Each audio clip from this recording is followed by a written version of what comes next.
2, 1. We're settling down. We've both had showers, which is a good start. Yeah. Having some peppermint tea. Talking about life. Talking about Under the stars. what our life consists of right now, and pretty fun. It's also pretty hectic too. How are your ears, by the way? Oh, they're real bad. So today we went shooting guns. Keegan's never shot guns before. How'd you feel about the whole shooting gun guns? situation? It's pretty surreal, hey? Like you walk into that range and you just see like people just fucking going ham with guns. I remember thinking, well, I remember it was today, it was this morning, but my thoughts were that like, if I was in a zombie apocalypse and I was in Australia, I'd just go and find all the Americans. Because there was just your average Joe and Frank and Sarah and Jessica were all there, just perfectly acquainted with like real hectic guns. They're just so relaxed around guns. We shot an AR-15, an AK-47, a Glock. Incredible experience out here because I guarantee most of the people around here have and own guns and would carry around one in their purse. Yeah. Would you say that's a fair assumption? It's a pretty good assumption, eh? Yeah. I mean, that's the thing. Like when in Rome, there was the Romans, right? Well, how can we comment on something, or how can we have an opinion about something we've never experienced? Anyway, the reason he asked me if my ears are ringing is because we got there and we were hanging out with our friend Cody. We met her last night at a bar and she was like, "You want to go shooting tomorrow?" And we're like, "Yeah, sure." And she comes literally knocking on our door, waking this guy up out of his hammock. So we rock up to the range. Cody whips out a Glock, just like out of her purse. She's like, "Yeah, have a go."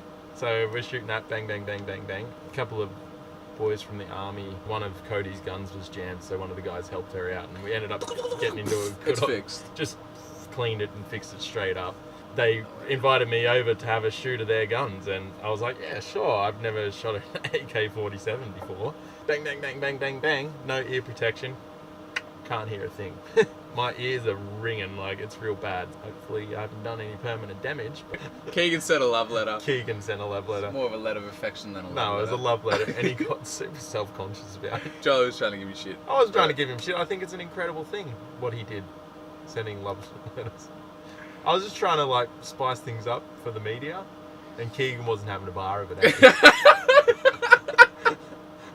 We met Tanya Spicy Bum. I was Tanya Spicy Bum. Her name is genuinely Tanya, and she's this cute Russian chick that works at Home Depot, which is across from Walmart. It's the kind of we explored. She's the girl next door. Because all week Jolie's been talking about his spicy bum because Keegan put too much chili in the food the other night. Paprika. Walmart adventures. We've been basically living connoisseurs. We are Walmart people. We're snobs. We're Walmart snobs. Snobs. We've been sleeping in the car park because the weather's been below average all week. So we got here Monday and it's now Friday night, and we've been trying to charge. Today was our only first day of like ball of beautiful sun every morning. Oh man. So a little bit worried about Jolie because he poops like 4 or 5 times a day, but also, which is like somewhat, I don't know, normal, I guess. It's vegetables, man. You make me eat vegetables. But Vegetables also and no meat. peas, like, what do you reckon? Like 15 I times pee a a lot, day? yeah. I've got a weak bladder. Every single morning, we're walking in, we're both wearing Uggies now. Well, yours aren't really Uggies, are they? Mine are slippers. Slippers. That's all we did in Walmart. We bought some things, but mostly just... Mostly left it all behind at Walmart. Yeah, Walmart's cool. I really like Walmart. It's fun. There's lots of like funny crap in there. Marco Polo. Oh, Shout out to Marco. Marco Polo. He took the photo. It's my favourite photo of all time. We met him up on the Dalton Highway. And he parked up next to us It was our neighbour for like 2 or 3 nights. 2 or 3 nights. He took us to the shower one night. That was good. We were stinky boys there for a bit. Yeah. We had Not anymore though. We just showered. Thanks, Mark. We're going to get on to our current state of affairs. The last 2 hours have really heated up.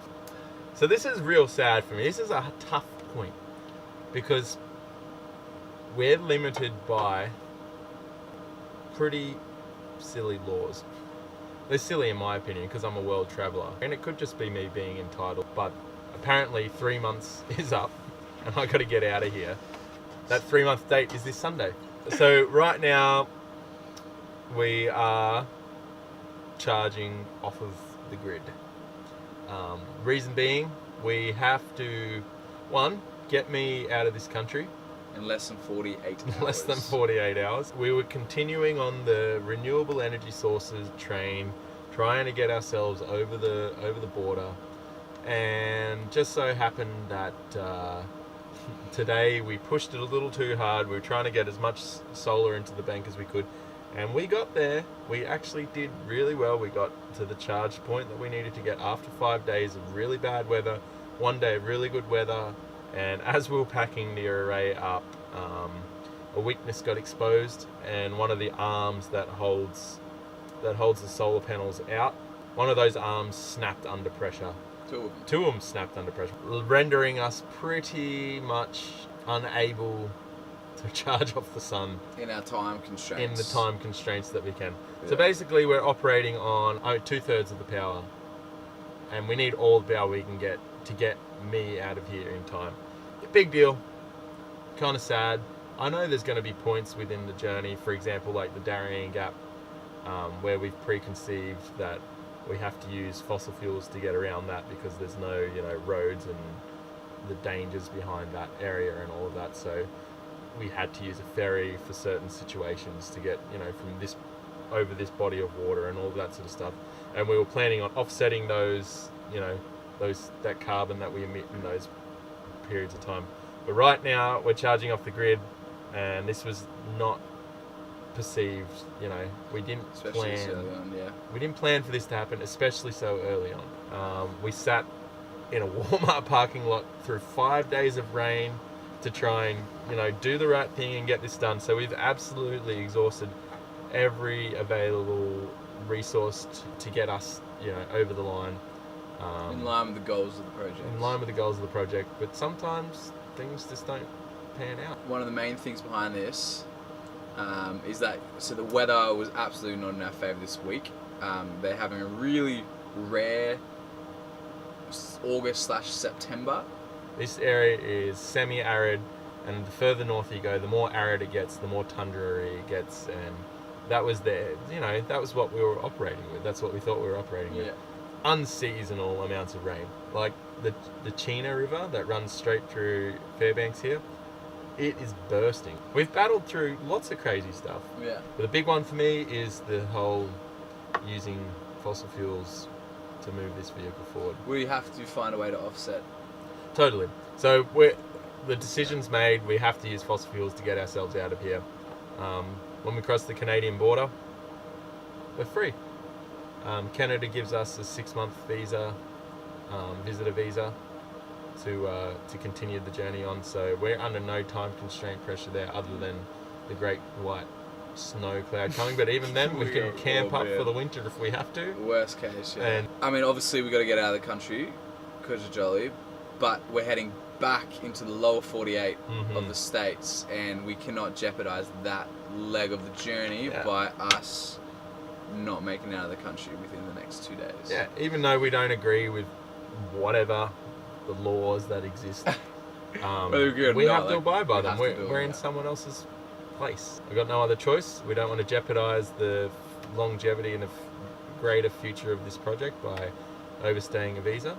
So we're going to we get a couple of charges off the grid, get out of here, and go back to solar rolling when we get to you, Canada. We love you, Canada. Love you, Canada. And so tonight we're making a break for Toke. It's a bloody gorgeous night. Like, there's not a cloud in the sky, and according to Google's, we're going to see the Northern Lights for the entire drive.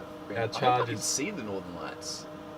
Oh, because you're colourblind? Like a little bit. With greens especially. Imagine if I couldn't see them. That'd be they would come out like another colour though, wouldn't they? Like a yellow or something?